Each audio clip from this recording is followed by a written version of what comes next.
The island of Sodor had many visitors, and the Fat Controller had scheduled more trains. Gordon, the big engine, had to work harder than ever before. "Come on," he called to the coaches. "Come on, come on, come on. The passengers rely on me to be on time."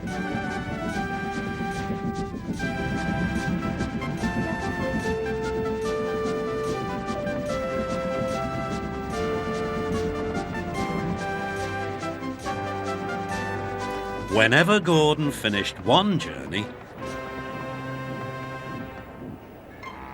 it was time for another to begin. "Never mind," he puffed. "I like a good long run to stretch my wheels."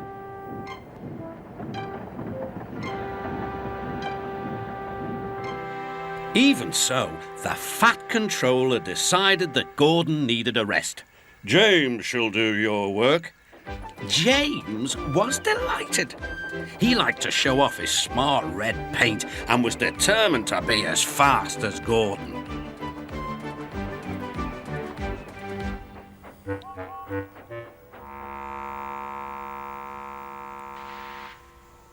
"You know, little Toby," he boasted, "I'm an important engine. Everyone knows it. I'm as regular as clockwork, never late, always on time." "Says you," replied Toby. Just then the Fat Controller arrived. "Your parts are worn, Toby, so you must go to the works to be mended." "Can I take Henrietta, sir?" "No.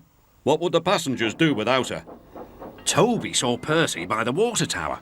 "Don't worry, Toby," said Percy. "I'll take care of Henrietta until you get back." Soon Toby was out on the main line. He clanked as he trundled along. He's a little engine with small wheels. His tanks don't hold much water. He had come a long way and began to feel thirsty. In the distance was a signal.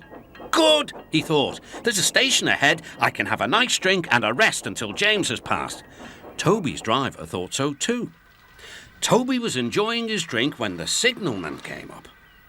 He had never seen Toby before. Toby's driver tried to explain, but the new signalman wouldn't listen. "We must clear the line for James with the express. You'll have to get more water at the next station." Toby clanked sadly away.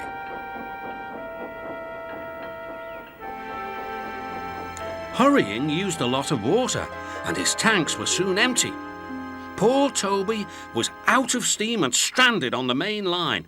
"We must warn James," said the fireman. Then he saw Percy and Henrietta. "Please, take me back to the station. It's an emergency." Henrietta hated leaving Toby. "Never mind," said Percy. "You're taking the fireman to warn James. That's a big help." Henrietta felt much better. James was fuming when he heard the news. "I'm going to be late." "My fault," said the signalman. "I didn't understand about Toby." "Now, James," said his driver, "you'll have to push Toby." "What, me? Me? Push Toby and pull my train too?" Grumbling dreadfully, James set off to find Toby.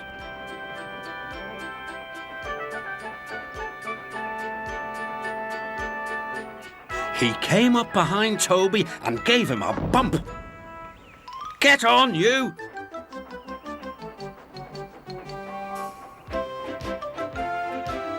James had to work very hard.